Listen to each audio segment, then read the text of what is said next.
Good afternoon. Welcome to our daily update here at the St. Clair County Emergency Management Office. We appreciate you taking time today to follow these briefings and hope you find them informative.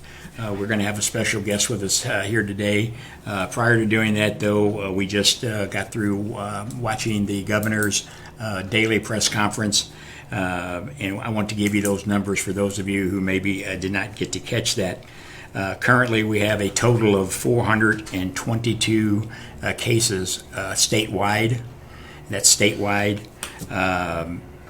We have actually right now 3 new deaths in Illinois, bringing that total to 4.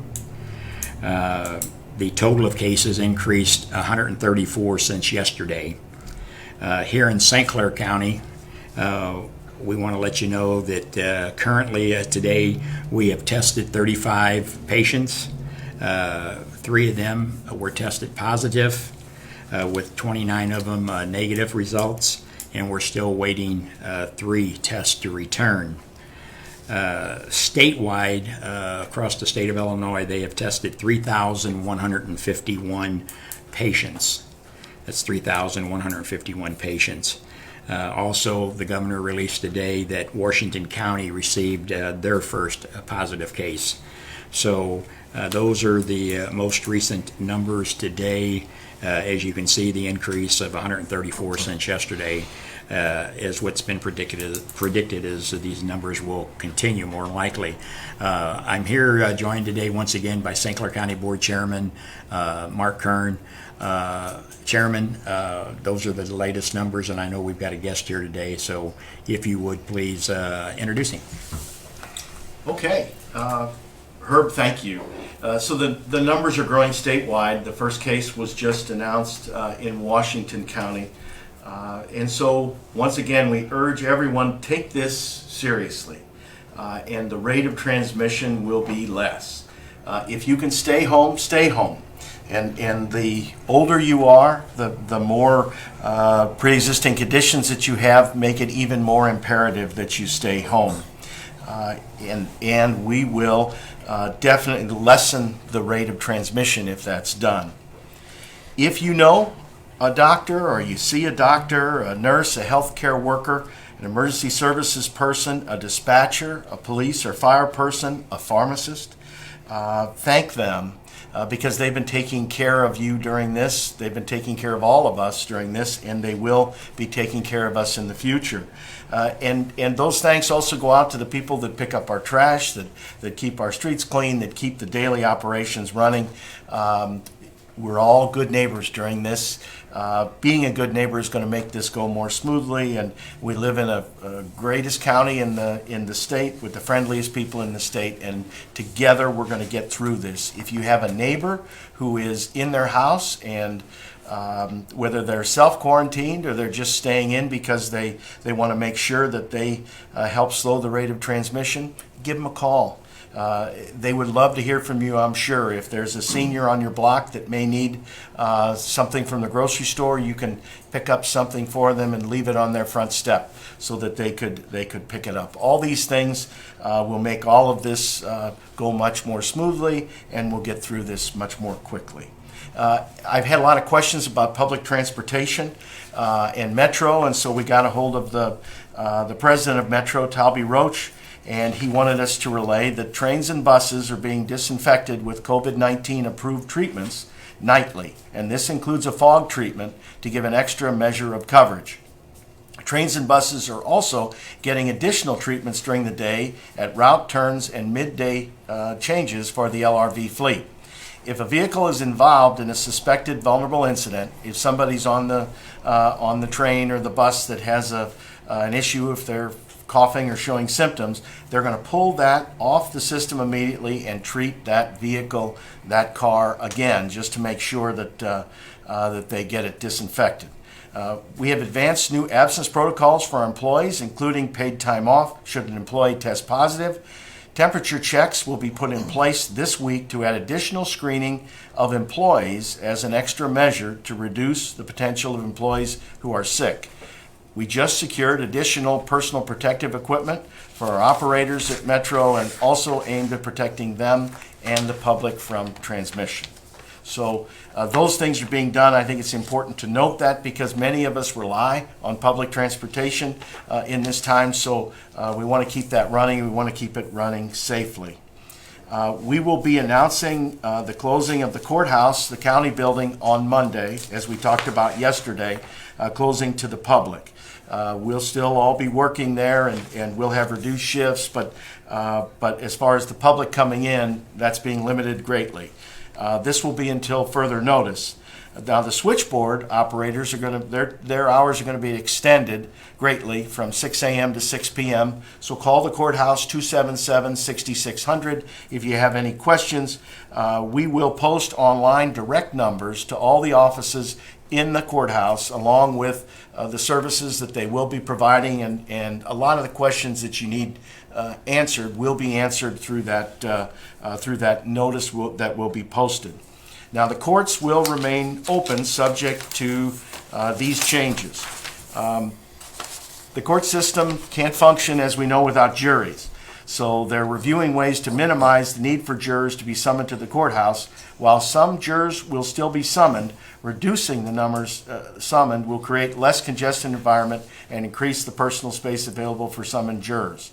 If you have been summoned for jury duty and you're sick, please call the number on your jury summons to discuss your situation. Attempts will be made to accommodate your situation. If you're a litigant and your case is suggested or scheduled and you begin to feel ill, you should consider the following. Contact the opposing party or attorney to explore an agreed continuance. If there is no agreement, contact the circuit clerk's office to advise if you're unable to attend court. Judges will consider on a case-by-case basis whether a continuance of the court date is in order. Providing medical documentation of your condition will help. We're going to continue to perform marriages in the courthouse as needed. However, we will only allow the couple being married to attend. Please do not bring additional people with you to the courthouse to attend your wedding.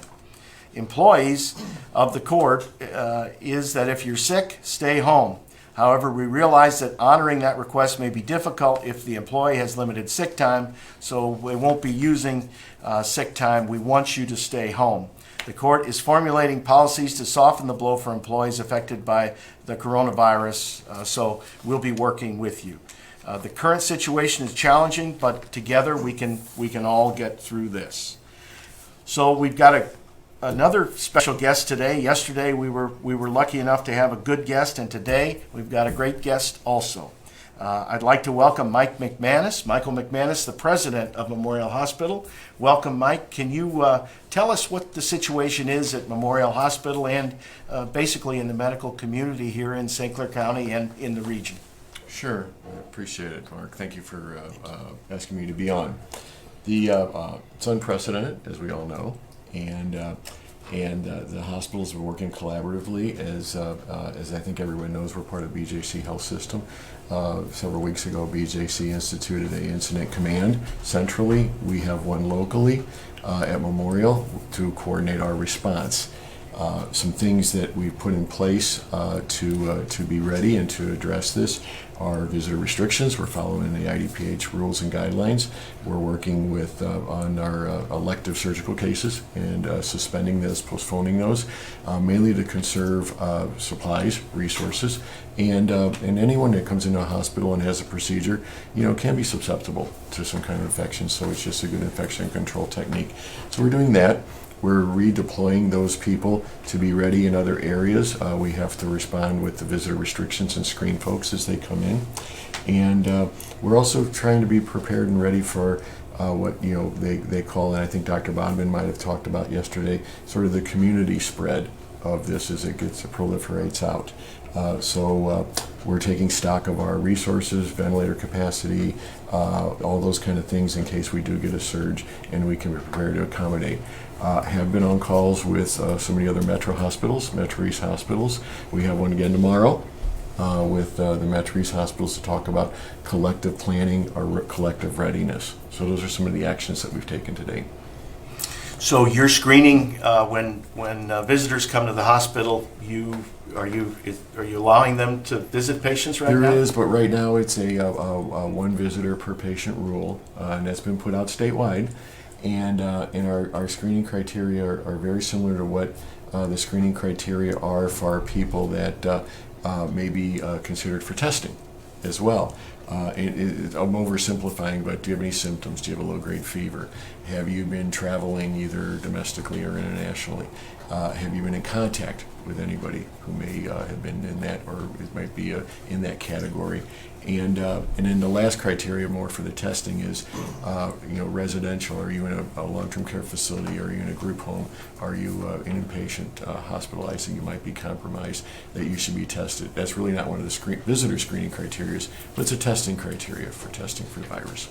So if a person's out at home today and they're not feeling well, what advice do you have? Well, first contact your healthcare provider, contact your physician. We have stood up a collection center. It really, and I want to go back to the numbers that Herb relayed in the beginning. Relatively small numbers of testing right now in our area, relatively small numbers. And you see the positives that are coming out, relatively small numbers. But in anticipation that those numbers are growing, those testing are growing, we're standing up our collection center to be prepared to respond to that. And it's going to be a public-private partnership. The labs in Illinois Department of Public Health have so much capacity, but as this grows, we'll rely on commercial labs and our relationships with those. And so that's what we're working on today and standing that up. My point coming back to that is, if you do feel that you have some symptoms, that you contact your healthcare provider, and then they will go through the same screening criteria to see if you should be tested. And then we'll take it from there in terms of collecting the sample or things like that. But I do want to caution people. This is a rapidly evolving situation. We get notices regularly from IDPH this morning, this afternoon. It's rapidly evolving, and I would ask for people's patience and assistance as we continue to stand up our capacity to meet the needs in the community.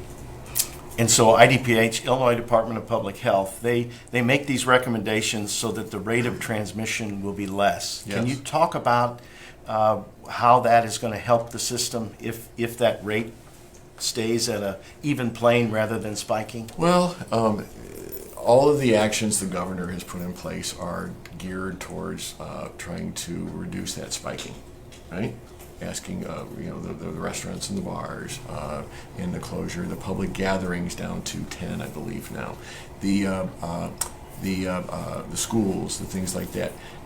It's all designed to kind of keep that down, and so that we don't have this surge in either ill people or surge in testing that is required. And so the more we can do that, the better off we'll all be. I really do agree with you. Following the rules, trying to be responsible, staying calm, and is really paramount right now.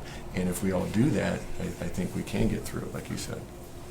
So you talked about drive-through was in the media today that it opened. But a person, how do they access that? Well, they'll need to meet the screening criteria, and that is and if they do, then there'll be a testing capability, and if they don't, then we would have to we will not perform the test. There has to be an order. There has to be approval. This morning there needed to be approval via the county health department, and again, that's changing, and we're having to adapt and evolve as that goes along too. So at this time, people aren't to show up without a doctor's. Yes, without meeting the criteria. Right. Exactly. So just going there, they'll be turned away. They need to contact their healthcare provider. Yeah. Yes. And you got to the point better than I did. I think the point. Don't just show up and say I want to be tested, because that's not the intent of this. The intent is those meet criteria, and as we're ready for that, if it comes, and hopefully it never does, that increase in testing, we're ready. Because there's a limited amount of testing that Absolutely. can go on, and Absolutely. so that's the reason for Yes. the criteria. Yes, absolutely. Well, Mike, we sure appreciate you Sure. coming in today. We hope you'll be back again to talk to us. It's been very informative, Thank you. and I guess Going back to Herb Simmons. Yes, I appreciate Mr. McManus coming in tonight. Mike and I go way, way back, and we've been through other type of disasters. This is the first one of these here, but I really appreciate you coming in, Mike, and Chairman Kern. And we've got a couple other guests that's going to be joining us here, but before we go to them, I want to just report today we had a very, what I feel was a informative conference call this morning. Chairman Kern asked for all the local mayors to join in on a conference call. We had a great response from our community leaders, our mayors, the city managers, and so on. They had a host of questions that they wanted to get answers to, and it was a well-attended conference call. I think we answered their questions. We had the executive director of the health department with us, was able to answer those questions from her, and then Chairman Kern talked about the meeting that will take place tonight at the courthouse to get the 30-day extension of the declaration of emergency that he's required to do. There's some other pertinent business that has to be taken care of with the governor's executive orders. The county board members can attend that meeting by way of phone, so business will go on with that tonight. It's imperative that we get the 30-day declaration done tonight. Moving on, we've got another couple special guests here with us. I want to introduce another good friend of mine who him and I have been through some of these type of, not these types, but other disasters. Dana Rosenzweig, who is the director of the St. Clair County Mental Health. Dana, we really appreciate you taking time out of your schedule to come in today during yet another situation that we get to try to handle. Yes, and I'm sure we will. And thank you, Herb. Yes. I think that we're going to follow up on some of the remarks made by Mr. Kern and Mr. McManus. I think that the original title of this was Behavioral Health and COVID-19. We could probably also describe it as managing anxiety and stress, because we know that in order for us to combat this, we need to control our anxiety and our stress, and we need to recognize some things about that. And with me today is Diana Cuddyback, who's the director of HeartLink's Grief Center, and Diana is an expert on children's grief, and she'll be talking to us about some tips for working with teens and tips for parents as well. So thank you, Diana, for being here with us as well. The other thing that I'll comment on a little bit will be the status of the publicly funded mental health system. I want to make sure that people are aware that services remain intact and plans are being made at this point to continue services to a very vulnerable population, and those are people with serious mental illness and those persons with intellectual and developmental disabilities. There's been a great deal of work to transition their care as well. Of course, we're all experiencing the events and the ramifications of COVID-19. It's been an extremely stressful time, and I think we're all a testament to the fact that that stress grows daily. And I know personally I feel that increase as well, and we know that everyone else probably is as well. The fear and anxiety about the virus can be overwhelming and certainly produce strong reactions in children and adults, and we're going to try to cover both populations here today. Being able to cope with the stress will help you, the people you care about, and will lessen the negative consequences. And what our hope throughout this is that our healing is able to take place more quickly, and that we're able to address some of the negative emotional consequences that, to be honest with you, are just part of this package right now. There's no way to avoid that. Well, Dana, I've noticed on some of our response from the daily briefings that we've been doing, I review all of the comments that we get. It may be sometime early in the morning when I get to do it, but I can tell from some of the responses that we're getting, the stress is out there, as you're saying. Yes. And I think it's a reality, and we try to respond to those as best we can and try to get that stress under a level. So I know I'm really anxious to hear some recommendations from you. And Diana and I both saying is that we're pleased that there's this factual delivery of information that's provided to the citizenry, because we're going to both be talking about how important it is to make sure you're getting good factual information to manage your stress and anxiety. So, thank you for hosting this, and I think it's going to make a large difference in the end. What I wanted to address a little bit is talk about the people We've talked in general, everyone's affected by this. There are some populations who have even a higher degree of stress because of virtue of who they are or what they do. And I think we need to recognize that. And I know Mr. Kern talked earlier about recognizing those public servants for the work that they're doing right now. I think we also have to be mindful of the fact that older people with chronic diseases who are at a higher risk, your stress is going to be higher just because you're more vulnerable. Children and teens, I think the stress for children and teens, and Diana will be talking more about it, is the fact that this is some novel experience for them as well. This is something they've never experienced. And so there's a lot of uncertainty and fear for children and teens in dealing with this. It's because it's so unprecedented. The other people who are at higher risk of stress are people who are helping with the response, like healthcare professionals, first responders, and the final population that probably is at a higher degree of stress are those people who have already experienced mental health problems, who are being treated for conditions of anxiety, for having other mental illnesses. Those people have had a history of not always coping well, and this is an extraordinary event to cope with. So we want to be mindful that these are groups that we have to make sure are getting special attention.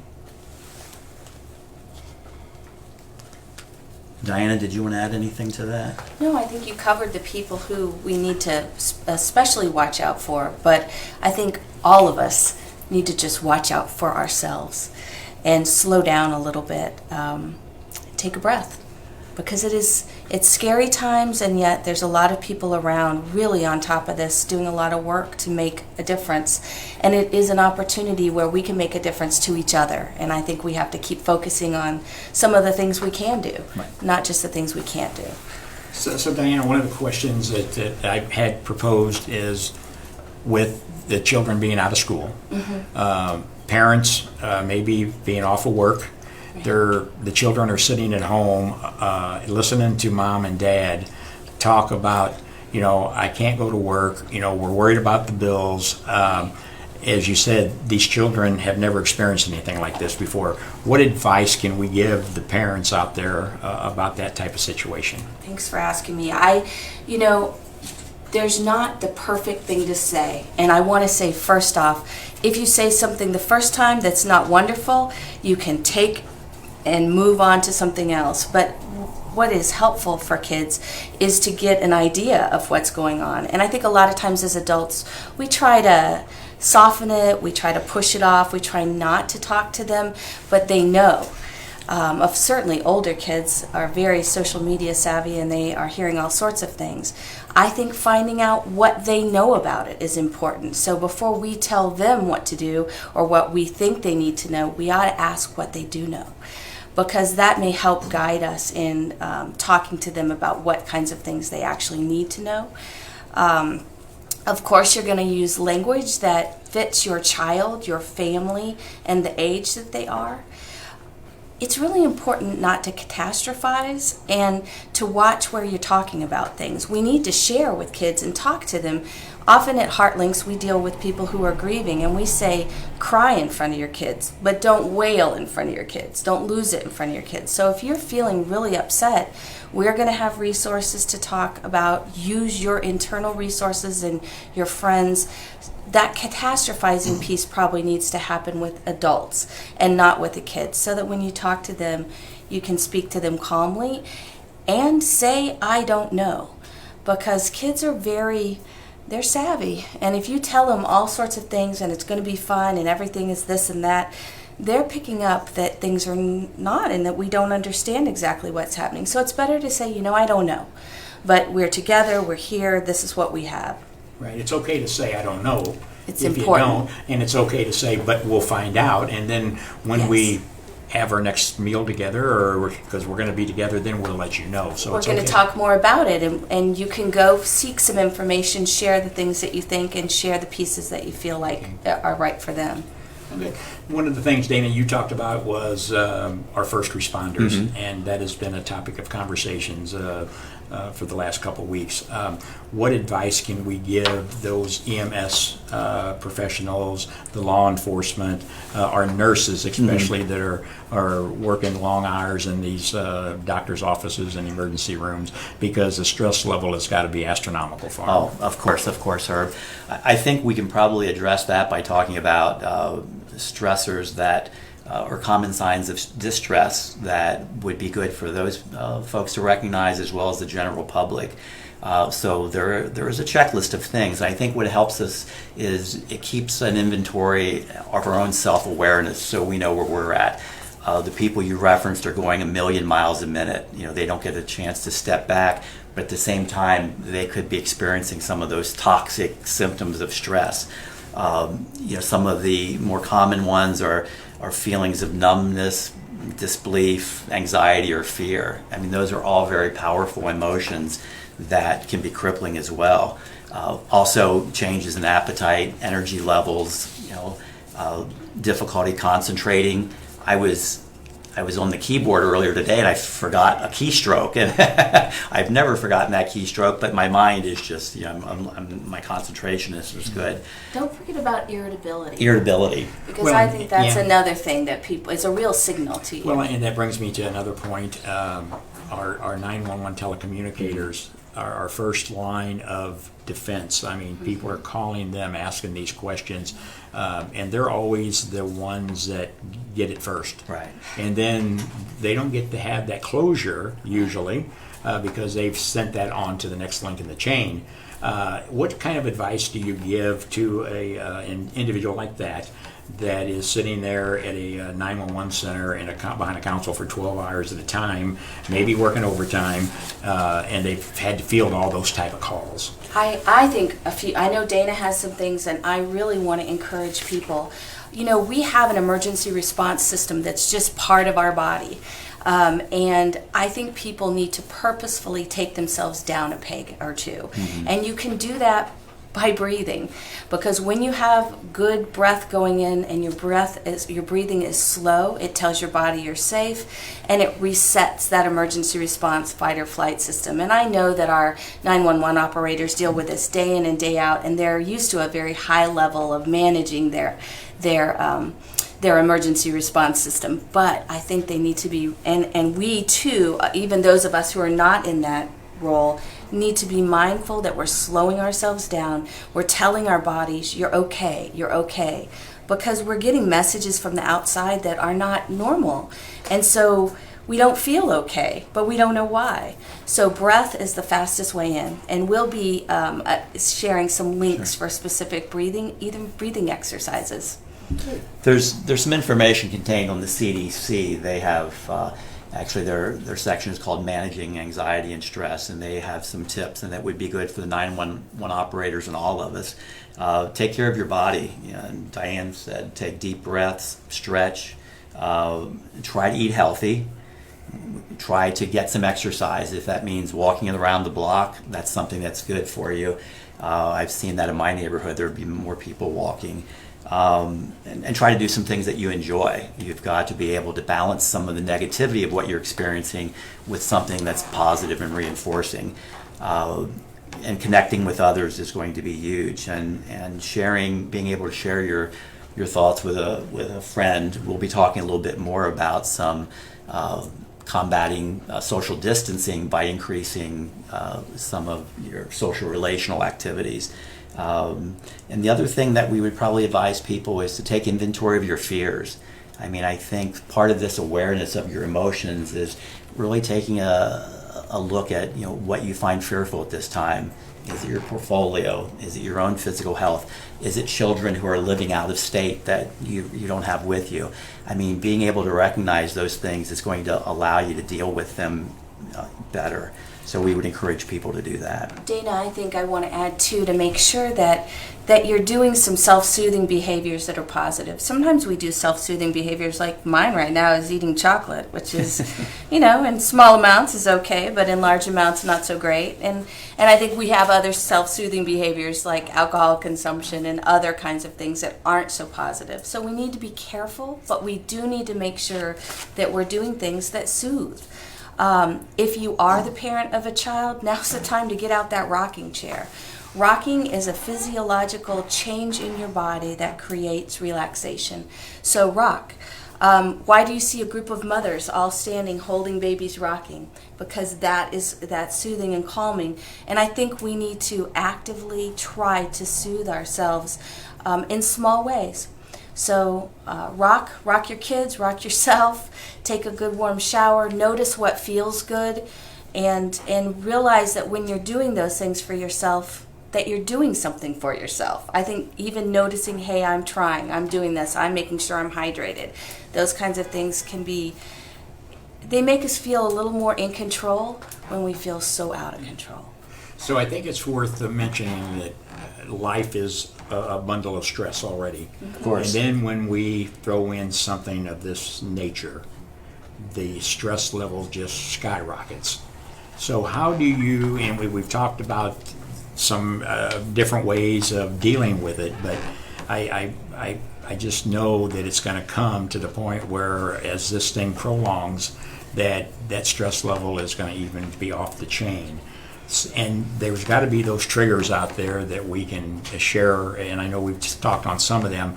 You know, our city leaders, you talk about got to be stressful. We noticed that today on a conference call that we had.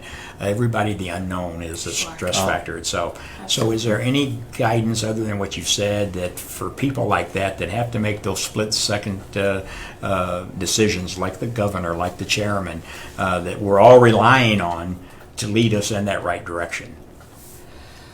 Wow, that's a tough question, and I think that it's really probably the small things that they can do. They can make sure that they're getting enough water. They can make sure they're getting some healthy food. They can do some of those small things so that they're not adding stress. You can't make those big things go away, but you can take care of the foundational underpinnings. You can be touching base with the people that feel comfortable to you. I know right now it just feels good to me to reach out to a couple of my closest people and say, I love you. You know, I'm thinking of you. And just getting that. So I think that goes for our officials too. Because people that really know you, it feels good to be seen by them, not just by all the audience looking at you. So I think that's things that we can do for people who are in those leadership positions. As a public, I think we need to go slow. And I think before we go after that 911 operator, we need to take a deep breath and realize that she or he are there to take care of us. And we need to believe that. I think we need to teach our kids that this is a time when we have to believe in each other and believe that in the best of each other so that then that can happen. That's good. Yeah. Dana? Diana talked a little bit earlier about the need to pare down your information somewhat. I think there's a little bit of an overload of information, and that heightens stress and anxiety for many people. So there's just so many information, there's so many sources, you're not sure what's a credible source. And so there was a good CNN article this week that talked about taking control of that by finding a few sources and sticking with those. If it's your CDC, if it's this broadcast, if it's your local newspaper, and trying to limit the amount of information you're getting in. Limit the frequency of your updates. You don't need to look at your phone every time it pings. There's going to be information that will get to you in time. However, if you're constantly on your phone looking at that, you're going to be distracted, and it's going to increase your stress and anxiety. Turn your ping off for your phone notification on your news app. I think if you're not directly in the line, it's not helping us. Well, I think that's one of the why we're here today. Mm-hmm. When the Chairman Kern came up with, we needed to keep a consistent, as accurate as possible. Mm-hmm. So he decided every day at 3:30 we want to send a message out there to where we're delivering that message to everybody. And I think the viewers are appreciating that from what we follow. And I agree with you. If you listen to every news article out there, this one's saying one thing, this one's saying that. At least here we're given the factual information that we're getting directly from those who know. Yeah. And I think the fact that you're also having a regular schedule is important, because one of the things I'm seeing with kids and teens is that they're home and they're kind of living a sort of a first week of summer life, and we're not having regular schedules, and most people are still getting, if they are at home working, they're still getting used to doing that, and some people haven't transitioned to that. So we don't have regularity in our schedules and routines, which that further makes us uncomfortable. So I would say the faster you can add some regularity, and the more that you can empower, if you're in a family and you have kids of different ages, make choices together. I mean, you need people who are the leaders who are going to say this is what we're going to do, but they do need an opportunity to have some buy-in and make some choices, and now's the time to be doing some of those. It makes you feel more in control and a little more powerful at a time when we don't feel any of that. You know, don't you agree that the longer the duration of this, it's just going to that stress level will escalate. The conversations that we have tonight, we're sitting around, we're having a good old time talking. Right. 3, 4, 5 days, a week, 2 weeks down the road, we may be sitting there ready to scream and holler at one Right. another. So Right. you have to be prepared for that, I think. And I think you have to be prepared for the meltdown and then the comeback. And those meltdowns are teachable moments. I mean, even as adults, this is scary to us. We've never done this before. None of us have lived under these circumstances or with this particular situation. So we're all learning. So if you do have a meltdown and you're not your best, I did the other day. I kind of catastrophized in front of my 15-year-old, and I could tell it freaked her out, and then I had to do some backing off. And for me, it was a kick in the seat of my adult pants to realize that this is real and we need to do things. But when we mess up, it's okay to go, you know, I didn't mean that. I'm just scared right now, and I've never done this either. And then back it down and go do something else. Change the subject. And I think that's important too, that we don't, that you do it for the things that I learned from kids in grief is that they grieve hard for a little bit and then they go play basketball. And I think we need to take a break from it. We're resilient as a people. We'll cope better than we give ourselves credit for, and we just have to rely on that.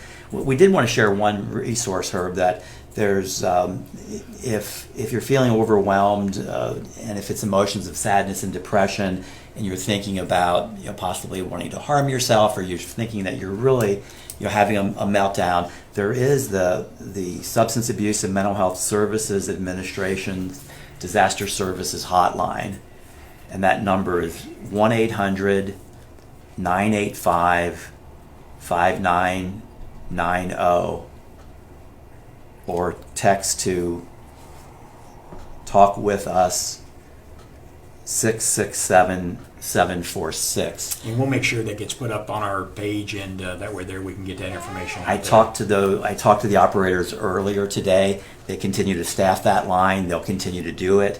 And I think what that does is it provides a good resource that's beyond our taxed local resources. What we're finding in our mental health providers right now is that they're staying, Diana is doing so much work with her population.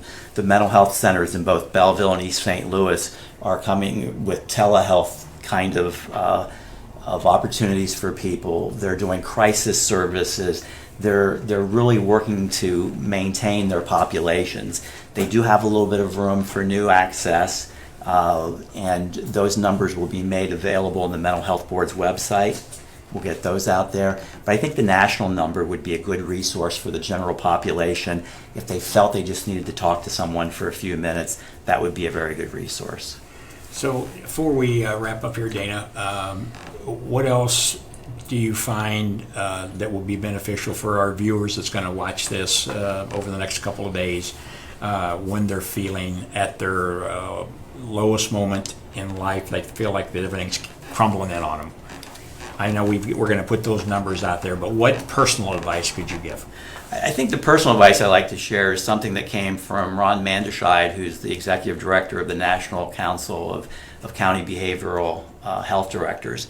And he's been putting out daily notices, and I think what he wrote today is pretty relevant for what we're talking about. His watchwords were, be together at a distance. We're certainly taking into consideration social distance. Social distancing mandates do not mean that we should be emotionally distant from our family, friends, and others. And so I think that's a caveat when we say social distancing. And I know the chairman earlier recommended calling your neighbors, calling people, staying in touch with folks.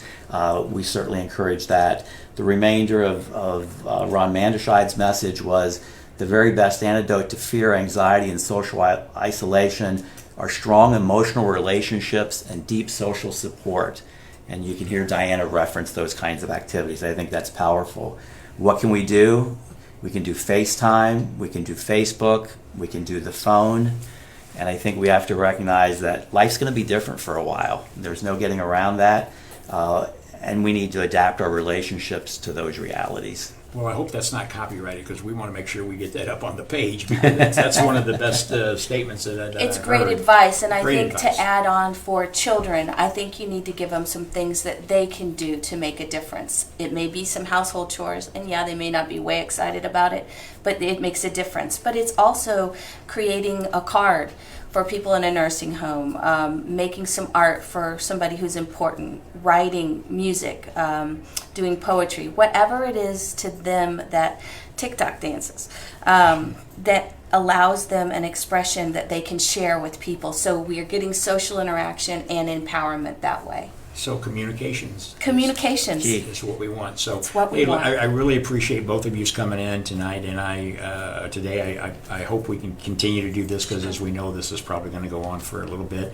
And I think the more we can get this type of information out to our citizens, the more appreciative it will be. Again, I appreciate you, Dana, and you bringing in your guest, and I know our followers are really going to appreciate this segment. Okay. Thank you to you and your staff, Herb. Fine, thank you very much. And there you have very important information. I was really impressed with Dana. Like I said, Em and I go way, way back many years, and we want to thank Diana Cuddyback for coming in. What information.